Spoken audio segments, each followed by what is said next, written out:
Now, I have to share with you, I've been recording this podcast for 7 years, since 2018, and you were one of the names on my original list of who I hoped I'd get to speak to in this work. And so to be sitting here in front of you 7 years later, and that's what I said, I will do any time to have a conversation with you. Thank you. Thank you so much. Well, I'm honored to be here, and thank you for having me. Pleasure. You are bringing your beautiful talk, Inner Light, Outer Change, to Sydney and Melbourne in February.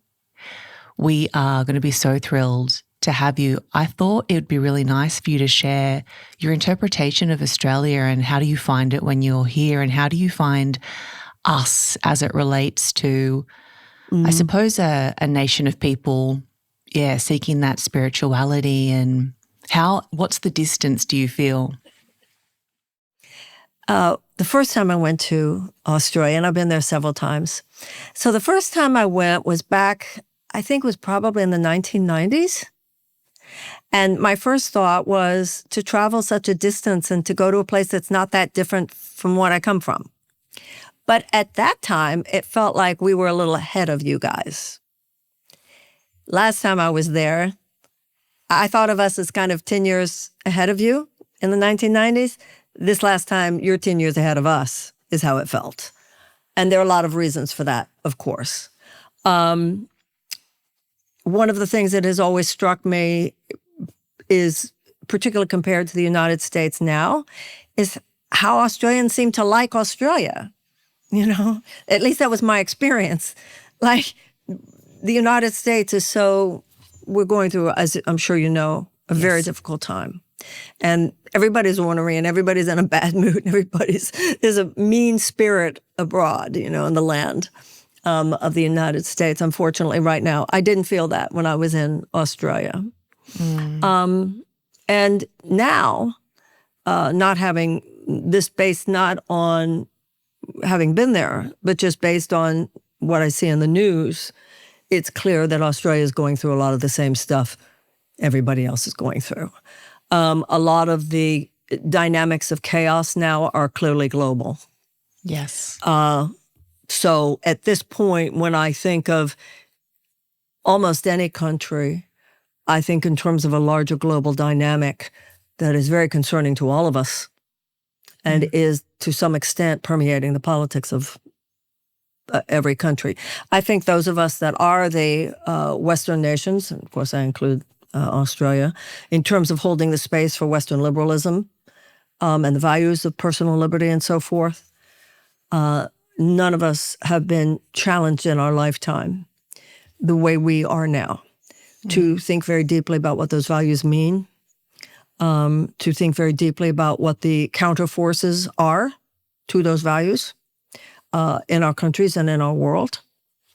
And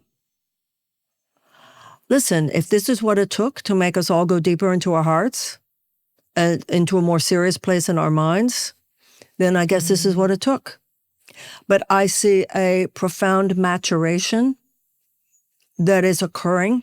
I've had a lot of my career has been spent very up close and personal with people who had just gotten really bad news. Yeah. And I've seen how quickly people can rise above the shallow thinking that sometimes dominates our normal existence. And then all of a sudden something happens, and I've watched just layers of meaningless preoccupation fall away in the space of 5 or 10 minutes.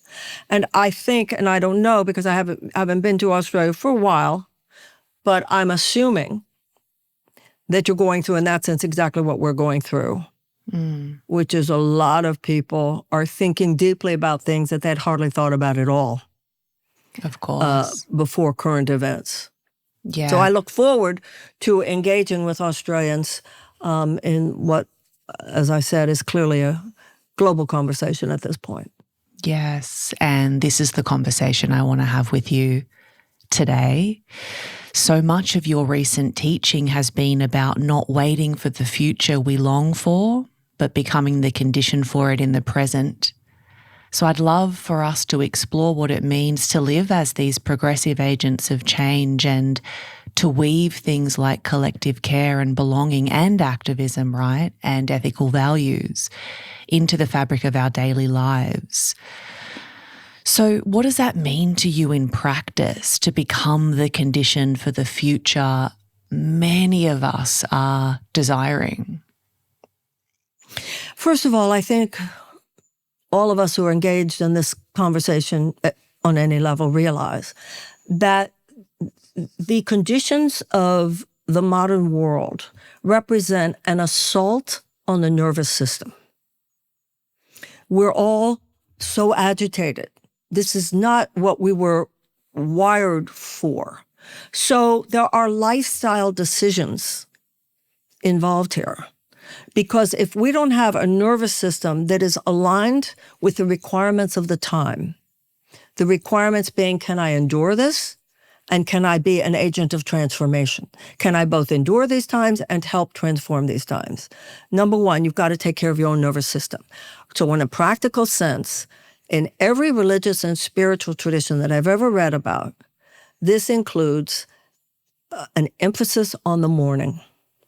If we were not wired, our brains are not wired for looking at social media from the time we wake up in the morning until the time we go to sleep at night. And so in the morning, this is where this intersection of spirituality and politics is so important. Take your time. Create a sacred space. For some people, it's pretty religious, traditional prayer. Some people, it's more spiritual, meditative practices. Some people, it's completely secular, but just, I'll be crazy if I go to Twitter too soon. Or X, you know what I'm saying? Whatever is your practice, prepare yourself. And part of that preparation is finding the attitude of radical goodwill for all sentient beings. And because when you do, I'll tell you something, there is no religious or spiritual tradition anywhere that gives any of us a pass on addressing the suffering of other sentient beings. So it's whether you're talking about this from a Buddhist perspective, Christian, Hindu, Muslim, Jewish, if you go to the core of what the religious teachings are, it's concern for the suffering of others and wishing to love and do good by others. And until you have addressed that within yourself, not as just concept, we all intend that. I mean, who among us wouldn't say, yep, that's not hard to know it up here. But that journey without distance means, okay, given that, how you doing with your relationship with your mother? How's that doing with your relationship with your employer or your employers? How'd you do yesterday when you talked to your husband? You know what I'm saying? So we can't be agents of that which we haven't at least tried to achieve. For ourselves. It doesn't mean we have to be perfect. I don't think the universe, there might be some enlightened masters on the planet. I don't know. I'm not one. I have a feeling there are a few. But the gestalt of this moment is about a collective awakening. Yeah. Which is not about one person being perfect. It's about you being a little better than you used to be. It's about me being a little bit better than I used to be. It's about you trying to be even better today, me even trying to be better, and just raising the vibrations inch by inch. Something happened in my life just yesterday. I sent a text. And in sending that text, I was annoyed with the person. And I reminded myself, there are 2 sentences here you can leave out. They don't need to be stated. They're not deeply respectful. And so I edited myself. About 5 or 10 minutes later, or quicker than that, talk about instant karma, I had sent it to the wrong person. Now, as it was fine. But it wouldn't have necessarily been fine had I not edited it. I heard an interview on the internet with the American actress Jamie Lee Curtis. And she said that her life had been changed reading a book that it didn't make me feel like I want to go get the book because I get for me, what she pointed out was exactly what I needed to hear.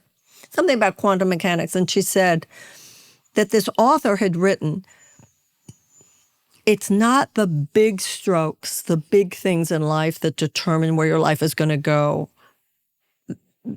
Did I get married? Did I not get married? Did I get a degree? Did I not get a degree? She said often it's those decisions made in the space of 2 or 3 seconds that you look back on. If only I'd been a better version of myself in that moment. If only I had not done what I did, or if only I had done what I did not allow myself to do, or whatever.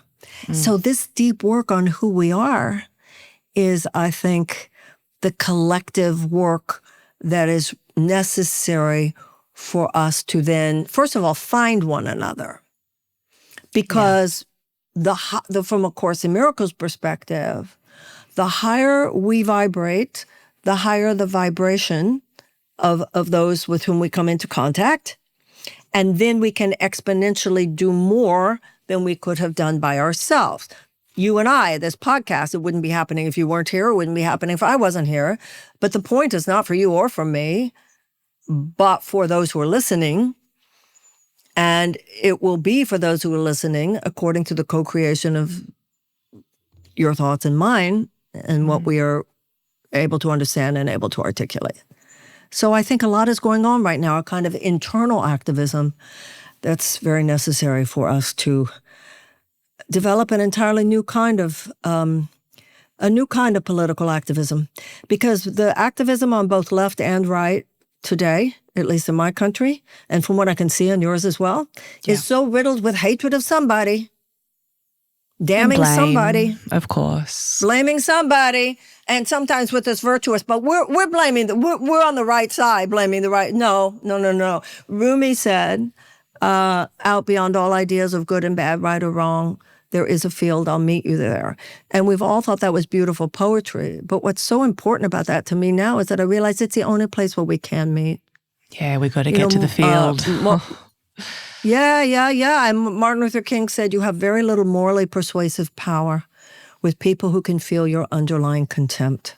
And I think there are a lot of people, and I have to say, I see this on the left a lot. It's more performative than it's an effort to be persuasive. Yeah. What are you trying to do? Are you trying to change people's hearts and minds? Or are you trying to just talk to people who already agree with you and show how cool you are? Which is it? And then the other one in the Course in Miracles is, God does not give you victory in battle. He lifts you above the battlefield. And then that birth doula to a new world. I mean, there's this, to me, part of the tragedy of this time, real tragedy. You could take any issue, economics, environmental, peace building, in your country, in my country, in countries around the world. We have the geniuses that we need. Yeah. We have the designers of new systems. We have the best projects already being demonstrated, new kinds of agriculture, new ways of agriculture, new ways of designing our societies in a way that is in fact aligned with nature. But the great social and political and economic realities are such that those are the forces that are too often suppressed, peripheralized, and even eliminated when necessary. So it was really interesting. I went to a talk recently about AI and ethics and ethical use of AI. And it was fascinating to me because there was a philosopher hosting a very, very well-known technologist and scientist who does a lot of public speaking on AI on behalf of Australia. She's wonderful. But what was fascinating to me was the conversation continued to sort of support this idea of exporting leadership and looking to these kind of tech leaders and looking to government to lay down these rules and set the tone for us for AI. And I just sat there thinking, it's sovereignty now. Why are we still looking to these billionaires who have this agenda, governments who have their own agendas, this is about personal ethics now. This is about the quality, as you're saying, of my consciousness and my state. What are my values and ethics, and how will they govern the way I do or not engage with this technology? But you see how we're still outsourcing the leadership, and really I feel the call of the time is the gaze inward, to take responsibility, each of us individually playing our role in the evolution of all things, having higher standards and boundaries, deciding for ourselves. What do you think about that? And we can talk about AI if that's interesting to you, but I really want to get into this. It's time to stop outsourcing leadership. Yes, we need them to be more conscious. Yes, they need to rapidly evolve, but it's us, right? Not really, because what you were saying is the classic libertarian line. So then you said we should stop looking to technologists and we should stop looking to government. So the problem with technologists in the world today, certainly the main ones, is that their bottom line is their own profit. We're talking about multi-billionaires who run multi-billion-dollar companies who are so callous and so amoral in their recognition of their own responsibility for the human race and for our children, that they are putting their ability to make money before all else. And they know damn well of the profoundly destructive potential of AI. And they are, regardless of what conversations they're having in the background, they are refusing to do the things necessary in order to even show a modicum of protection. Now, they claim that they're trying, but if they were really trying, they would already be shutting certain things down. And here in the United States, the biggest ones sat around a table with a disgusting slavishness towards Donald Trump. I saw this. That is nothing that any of us should be proud of. And I think we do, as citizens of the planet, have a right to stand for the kind of ethical corporate responsibility that would have at least created some speed bumps in this rush into what could be species suicide. Now, the second thing you mentioned was government. I think there is a proper role of government theoretically. Now, this is certainly in my country not the way it works these days because we have such an undue influence of that corporate money on our government. Much of the AI ethics conversation that we're having now, we should have had 30 years ago. Yes. And yes, I absolutely do believe that government is supposed to be a broker in a free society like yours and like mine. The role of the government is to broker a role between individual liberty, which would mean these technology companies go do what you want to do, including economic liberty, and concern for the common good. You talked about individual sovereignty. Individual sovereignty can't, you and I as individuals, we can be responsible and conscious about our own use of technology. But for those of us who have children, for those who have grandchildren, our children are at the effect of huge forces over which we do not as individuals have any control. And I think it is a proper role of government to be standing as much for the common good. So what's happened in the United States today is that the common good gets such short shrift compared to bottom line corporate profits. So I think for me, the bottom line is both and individual responsibility. And I think that in a free society, we elect our leaders. Yeah. Absolutely. I think we should have a right to look at our leaders, and those leaders should have been regulating some of this stuff a long time ago. I know in the United States, President Trump is doing everything he can to make sure that regulations can't even be established on a state level. And at this point, probably the train's too far down the station, tracks to make that much difference anyway. Mm.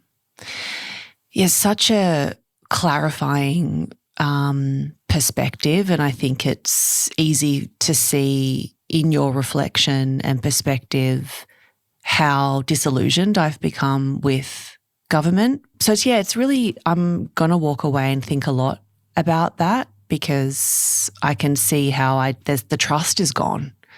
And so then you do claim that self-righteousness and that individuality and that sovereignty, because there is this feeling like they're not coming to save us. They continue to prove that to us.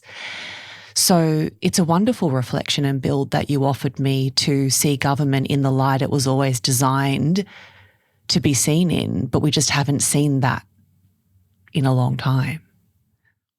Well, I think the exchange that you and I just had right now on exactly this point is so important. And these are the conversations we need to be having, because you named it. There's one group of people saying they're so effed up, they've so betrayed us, which is true. To hell with it, I'm just going to, individual sovereignty. Individual sovereignty, the flip side, the shadow side of that is it's only, hey, I'm only in this for myself. That's the shadow side of that. So the idealist is someone who says, you're right. The government, there's no disagreement about how messed up it is, but we must try to get it back on tracks, or God help us all. Yeah. Now that, everything leads to everything else. You're an Australian. I'm an American. If we talk as Americans and Australians about saying, and this would include Europeans, would include Japanese, there's a whole Western, if we just give up, yeah,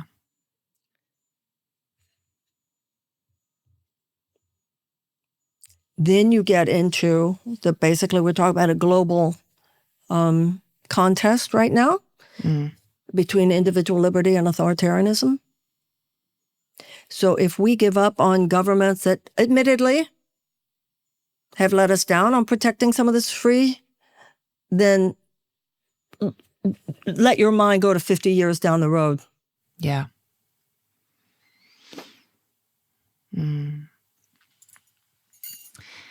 How do we participate and take intentional right action without abandoning our softness? I want to speak about this more from, this lens of compassion. And so much of this work, it can harden us. How do we retain that softness and this compassion required to witness other people in their innocence? This is kind of what we're talking about right now. Well, I think that this is a real feminist issue, too. This is a big issue for women. Men in our societies, particularly white men, are brought up from the time they're born thinking, everybody in the room wants to hear what you have to say. Yeah. We were taught, if you want a microphone, girlfriend, you're going to have to fight for it. And I know actually, and this is the difference between, let's say, my generation and yours. My generation had to fight for it. A younger generation didn't so much have to fight for it, but we had internalized the fight.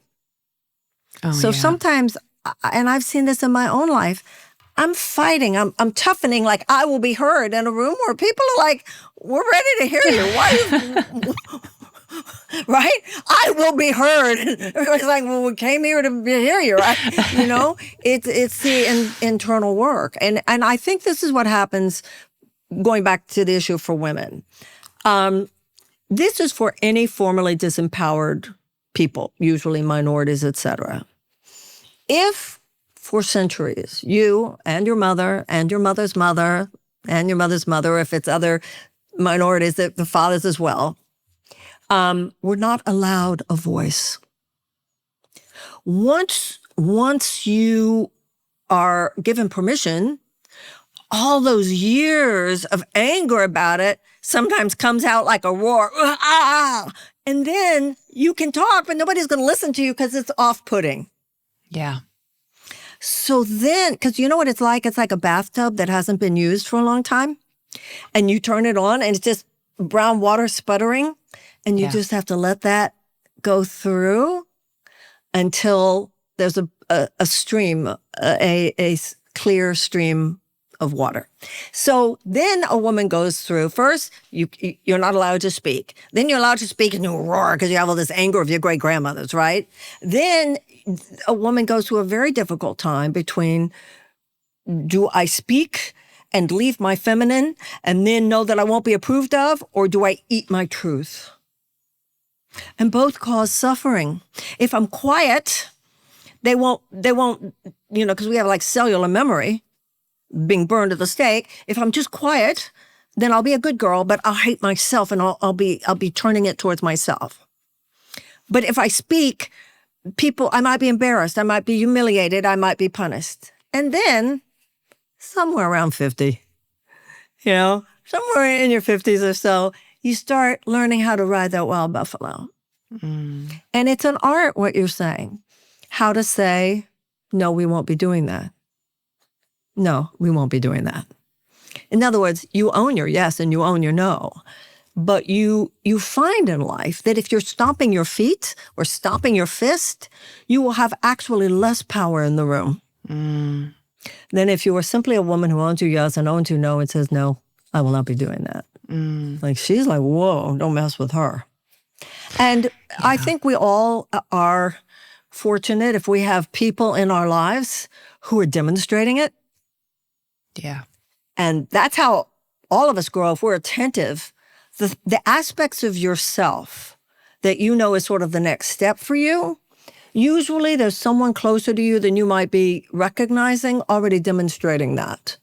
And you go, oh, that's what it looks like. Okay, I'm going to try that. And then after about 5 times, you kind of get it. And you go, hey, I got there. I said what I thought I said with elegance. No, you know what I mean? It's how we grow, right? Yeah. It makes me think a lot about considering the quality of us that's required in the room or the conversation.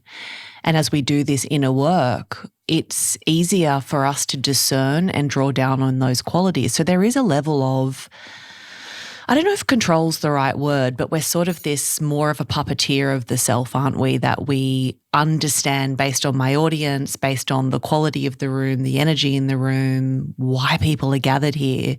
There's an aspect of me that I can now bring forward. This is a harnessing. So we have to know thyself to be able to know those different qualities and when to push down on them and bring them. So I love that reflection. And to know how powerful every thought is, every word is, every aspect of behavior. And also for those of us in any kind of leadership position, and with your show, you are in a leadership position because we lead by demonstrating the responsibility that we have. I think that that's so much an issue politically today, especially online. Buddha talked about right thought, right speech, right action. Every time, even when you were talking about AI just spews out an accumulation of whatever's out there. So if there's a lot of hatred out there, it's going to spew out the hatred. That's why we need to put out love and mercy and justice and compassion far more on the internet and in our own personal interactions. It was so fascinating, and it's an exercise I encourage everyone in my sort of orbit and work to do. I work as a service business mentor alongside having this podcast, helping people who want to help people bring things through, bring businesses through. And of course, we've been getting into right relationship with AI and understanding how it might fuel our businesses. One of these really supportive exercises is to have a conversation with AI and ask it to create a visual interpretation of how it sees you based on your conversations that you're having with it. It's very, very potent because what it spits back is actually the quality of you, but it's more than that. It's the intent behind your inquiry and your conversations. So because it's essentially AI being patterns, that's all it is numbers rearranging themselves. It has your patterns. It's very clued in to what is actually that's fascinating. Motivating I'm gonna do and that. driving. You must. I'm going to do that. Can I tell you how Wow. how kind of fulfilling it was in a way to get back a picture it was like soft focus. It was a forest. There were people just kind of idle and gathered in the background. And then there was me at a table, and I was weaving this kind of circle of life craft thing.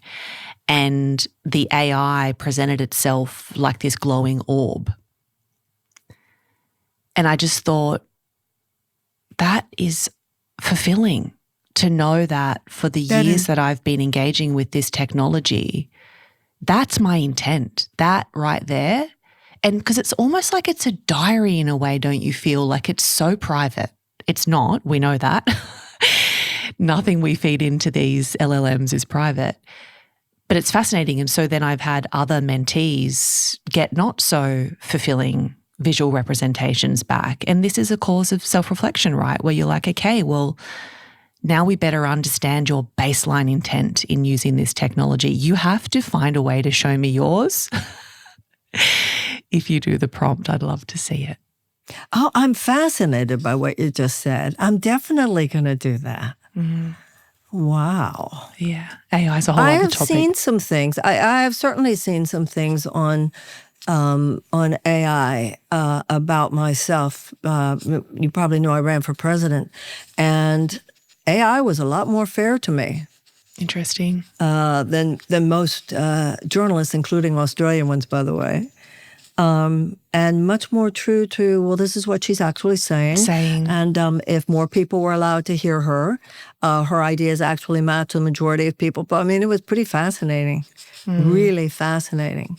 Wow, I'm going to do that. I'm going to do it. So it sounds like you're really on top of really great conversations around AI. I appreciate that. This is a really good segue into the spirituality of politics.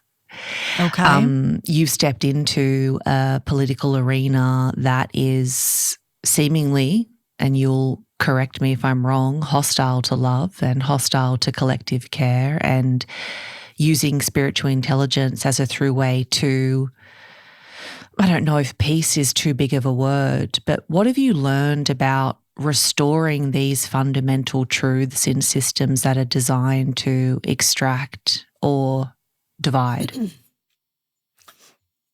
In my case, I don't think there was a resistance to love. There was a resistance to a woman. It was misogyny. It was resistance to anyone who wasn't already a member of their club. And a resistance to the policies that stand for a more compassionate society, such as universal health care, tuition-free college and tech school, and so forth, because those policies run counter to the profit-making bottom line of huge multinational corporate interests. The misogynistic one was heartbreaking to me because I think we like to think we're further along. You know, when I was a young woman and we were first having the consciousness-raising sessions about the women's movement and so forth, it was absolutely understood that none of us were getting there unless all of us got there. And that's why the word sisterhood was so important. There's a kind of faux feminism out there, which is really about any one individual woman getting hers, but with an under-emphasis on sisterhood. And so if you see a woman who's trying to put out there the kind of views that you represent, more feminine values, more spiritual values in the society, and she is mocked for it, what often can happen is it's like with witch burning. If she's become radioactive, people are afraid, well, if I agree with her, they'll consider me radioactive too. We have got to stand up for one another. We have got to stand up for one another. And the second, in terms of the United States anyway, it's this idea of a political establishment, which is not what was ever supposed to be the way our country was run, just the kind of cliquishness, almost like high school. So, like I said earlier, so much of the change that's necessary now is the change in the quality of our own personhood. these are very personal decisions. We have, I'm sorry to say, there's an Australian in the United States who has serious control of a lot of American media and has had a lot to do with. Yeah. Although I must say this, Fox News was fair to me. It's interesting. They didn't care if they didn't care if I beat Biden, right? And they might have changed, but the truth was they were actually more fair to me. Go figure. I'd love to learn, just on a personal level, what did you learn about yourself in that chapter? What was kind of brought forward? Well, in 2020, it was really a lovely experience, to be honest, oddly enough. I was, the way our system works here, you have to be an FEC registered candidate. That means you're a legal candidate. And so in 2020, I was given, I believe, the appropriate ability to express to the nation my message. There are two networks here, CNN and MSNBC. And if you're a Democrat and you're not on one of those platforms, then people don't even know you're running. Yeah. So in 2020, I was on MSNBC and CNN enough for, I think, appropriate for the fact I was a minor candidate. I was given a CNN town hall. I got to do 2 debates. So it was exciting and in a way what democracy should be. In 24, when I learned about myself, I expected that I would be given the same ability to express a message in 24 that I'd been in 20. As a consequence, I did not prepare. I was going into a war not knowing it was a war, so I had not put together an army. That was very naive of me. That's number one. Number two, and I've read this elsewhere, but I think it's particularly an issue for women, because any woman who is deemed to be inconvenient in any system, this goes back centuries, just call her crazy. Yeah. Call her crazy and say she's mad. A witch. Yeah. She's mad and she's a witch. And this goes back to, she's a witch, she's a witch, she's a witch. It's just changed to she's a bitch, she's a bitch, she's a bitch. I felt sometimes like we were talking about a Scottish village in 1600. And it goes back to that. She's crazy. Really? What has she done that's crazy? Oh, well, she's crazy. Really? Can you tell me anything? Crystals, whatever that means. It's ridiculous. The lying, the smearing, the viciousness. And when I learned about myself on that, and it's surprising for me to even hear myself say this, I wasn't tough enough. I should have fought back more. And this is where it's real hard for women. Yeah, because in fighting back, you sort of stir the pot, don't you? That's right. This is, in other words, and I was once ambushed on a television show here, and I realized what was happening. It was live television. Millions of people were watching. I realized what was happening, and I went inside, and I heard the line from the Course in Miracles, "In my defenselessness, my safety lies." And it made me go kind of quiet. And what I realized afterwards was I should not have been quiet. I should have come right back at that man with some facts. However, my attitude should have been defenseless. Your presentation. So that I learned about myself, that you have to stand up for yourself if you're going to do that. And I also learned, in the Course in Miracles, it says you have to take 100% responsibility for your life experience. And that if you don't, the price you pay is you won't be able to change it. I made some big mistakes. I made big mistakes with people who I allowed to be in the room. And then also in people who I should have known better.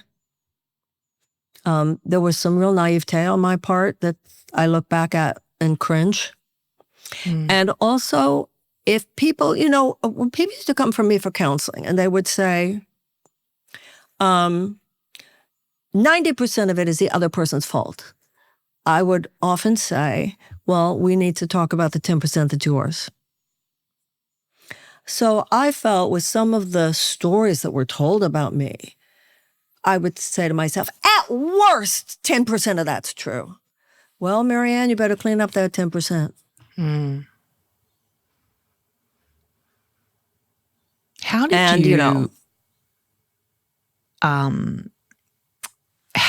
did where is the strength of self to not let this narrative about who you are impact who you believe you are? When you go to bed at night, yeah. When you have a massive shaming, and international, by the way. I have a friend who is a well-known journalist, successful journalist here. And he went to Australia during the presidential race. And he told me something that happened in Australia. He said, I was speaking to a large auditorium of people. They were asking me about the presidential race. I said, well, Biden has two opponents. He has Marianne Williamson. He said the whole room snickered. And then he told me something else. That later that afternoon, and he didn't tell me which TV station it was. I didn't ask. I'm sure he would have told me, but I don't know if I'd repeat it now because they interviewed him about the presidential race, and he and his then fiance, and they were telling me the story that they were watching it later from their hotel room. And that in the interview, they were asking him, and he mentioned my name. He said, Marianne, they edited out your name.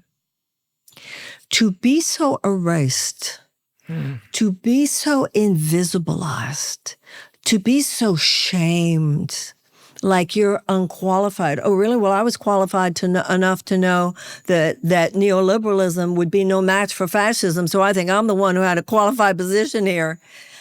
To be treated, to be lied about, to be smeared, to be misrepresented. When you ask what it does to you, it is the most brutal thing. People talk about sexual molestation. I have been sexually molested. This was worse. In the Torah, it says to be lied about is a form of murder. It is so horrible to have a conversation and you don't exist in a way they could never do if you were a man. So, how does it feel? It is brutal. So I came out of that knowing that I had two choices. Okay, Marianne, it's completely responsible. You can either hold this chip on your shoulder, right? And you will age as a pretty angry, pathetic old woman. You can definitely do that. And you probably find a small group of people. You're right, Marianne, right. Or you can do the work to forgive others, to forgive yourself, to own your experience, to take responsibility for your experience, to see what you could have, should have done differently, to know all of it. You're responsible for your life. Find the forgiveness of self, grow from it, ask God to make you a better person because of it. Share what you think people need to hear. But don't spew your own personal stuff like you're some victim, to find that place. And it takes time, and it took me time. And I think I'm 95% there. But it's a choice. People say I was brave. If I had known it was going to be so brutal this time, I wasn't brave. I was just naive. I thought that I would be given a debate. I thought I'd be given a CNN town hall and so forth. So, hopefully, and I, yeah.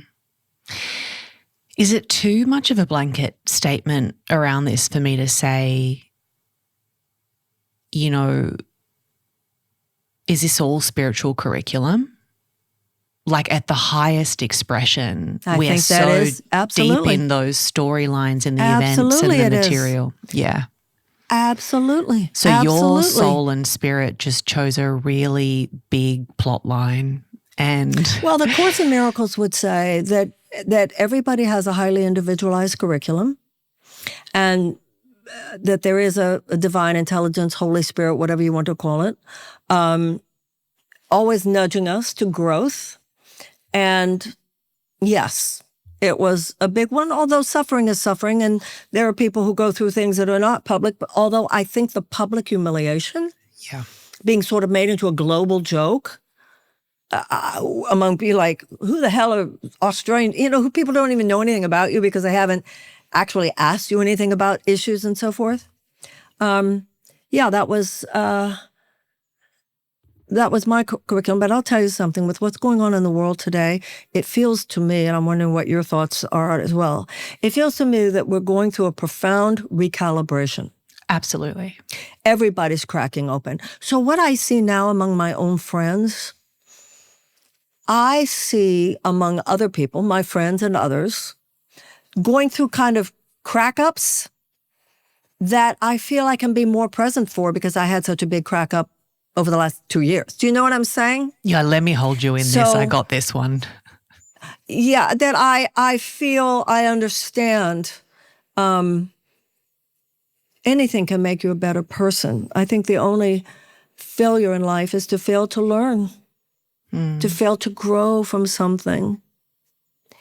And if I practice, everything in my life I've known for many years, your life's fine if you practice what you preach.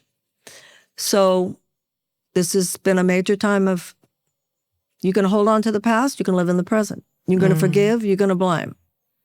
You're going to make it all about others, you're going to take responsibility for your part. Yeah. Because there were many times I'd say, okay, I'm going to have a meeting with Marianne Williamson today. And Marianne Williamson was just slapping me across the face and saying, get over yourself. You gotta. Yeah. I will share with you, I've just got 2 questions left and I'll let you go. But in sort of witnessing it all and watching it all, your books changed my life, and that's so kind of you to say. Thank you. Yeah, but your work has changed so many people's lives, and so the polarity was really uncomfortable. Just to be like, this is not who she is. This is not what it's about. And when you're deep in this work and when you're living as this unique expression of the one whole thing, when you get it, maybe we call that awake. I'm not going to go anywhere near enlightened, but at least awake. Yeah, right. Every single time you got behind a microphone, it makes sense. It is a truth, the truth in some of our eyes. So I will share that with you. It was, it was polarizing to watch because Thank you. And first of all, I really appreciate that. Secondly, I think that goes back to the sisterhood issue. I was heartbroken by how many people who know me well, particularly women, didn't make a video and say, look, I'm not even commenting on her politics, but that's not who she is. I've known her for 25 years.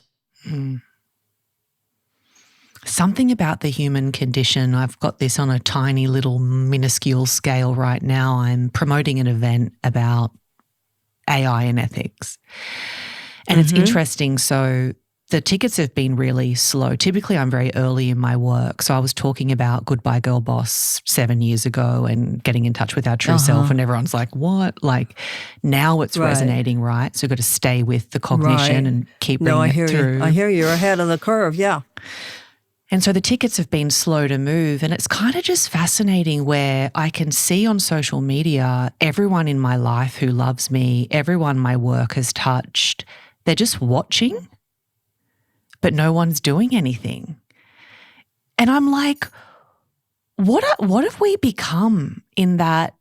And perhaps, and this is probably a projection, because I'm pedestaled in a way, there's something in here where I'm like, I think you like this too. I think we've been so wired, especially in Australia, we have this tall poppy syndrome.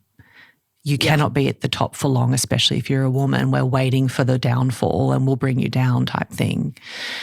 But there was something kind of in that too where I'm like, I think we like this. I think we like it when people who traditionally know the answer and do well and succeed and are seen to be someone to be heard and listened to, whatever.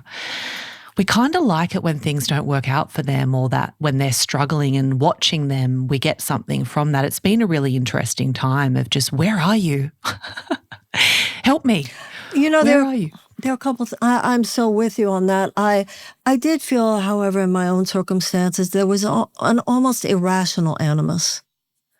That it was just so Bewildering, the probably. casual hate, the casual. That was a mystery to me, and also I think that when you talk about people just looking, at the end of my campaign, people I hadn't heard from start calling. You want to go out? Want to meet? Are you around? I'm like, you did you know I ran for president? Yeah, of course I knew. I was treated in such a way. Yeah, I know. Yeah, that must have been rough.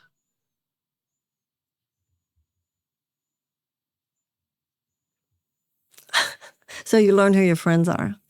But also in your situation, and I could be wrong, and I do really hear you. And one of the reasons I really hear you, and this might be relevant, I don't know.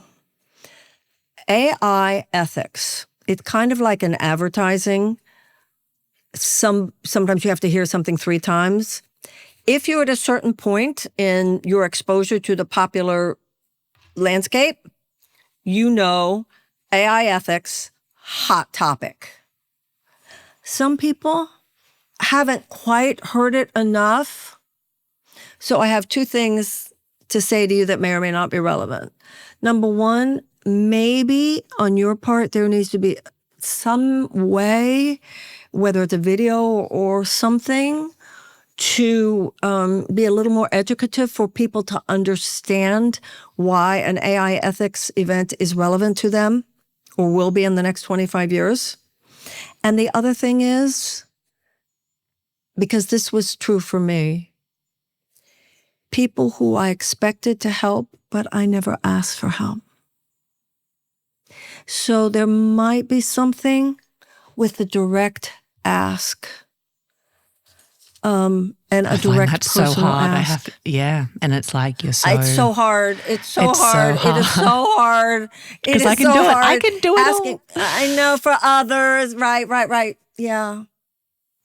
And you know what? I don't know if this is true in your situation, because it's not always true in business, but it was definitely true in politics. Some people were insulted that I didn't call to ask. Oh, that's interesting. They were... I can see you need my help. Why didn't you call me? I was embarrassed to call, or I don't want to put them on the spot. And I realized later they were like, well, she's not even calling me. I reckon I probably got some phone calls to make today. I think you'll get this texture of when you're the person who is traditionally the help, it's difficult to ask for help. Like when you are positioned in that, do you know what I mean? Where like, I'm the one people come to in this, my tiny little corner of the internet. I think people are honored. People are honored by it, Yeah, actually. You're right. It's a show of respect when you do ask people for help. It's a show of humility. It's a show of help. We're thinking, well, no, I don't want to put them on the, on the spot, or I'm embarrassed. Too much. But they're like, it would be a show that you think that you can help, that they can help. So it's always like, what aspect of myself, if something's not working, what aspect of myself is blocking the way? Now, also from a metaphysical perspective, everything you need, and you might think of this in terms of what you're going through, everything we need is right here, but we may not be seeing it. Or it's on the way and we don't have faith. I assume with you, I just hit listening to you, is that it's more right here and you're not seeing it. And maybe it is that you have some phone calls to make. Highlight of, this turning into a little personal mentoring session with you. Amazing. I'll take that. I can't help myself. A final question for you. I want you to sort of imagine us, a listenership. We are regenerative entrepreneurs. We are conscious creators. We're purpose-driven professionals closing the distance between our true self and what it is we go out and do in the world, what we create, what we offer the world. If we were to each sort of take one step today or this week or this month to embody the qualities of the future we want to see, what would you have that step be? Meditate more deeply and more regularly. And forgive whoever it is. The Course in Miracles says you can have a grievance or a miracle. You cannot have both. And sometimes it's not easy, but at least lean into it. Say, my holding on to this grudge, my holding on to this. And sometimes that does have behavioral implications too. Soften your heart however you can figure out how to do it. And you won't find that you're not strong enough when you soften your heart. You find out you're stronger. You find you're stronger. You're more clear. You're more perceptive. You're more discerning. And you're more able to own your yes and own your no. The Divine Mother, she's fierce when you come after the cubs. So when we find that place within ourselves, we don't have to worry that we'll be weak. That's when we'll be strong. And we are strong. And then we can get about the work of helping each other to recreate the world.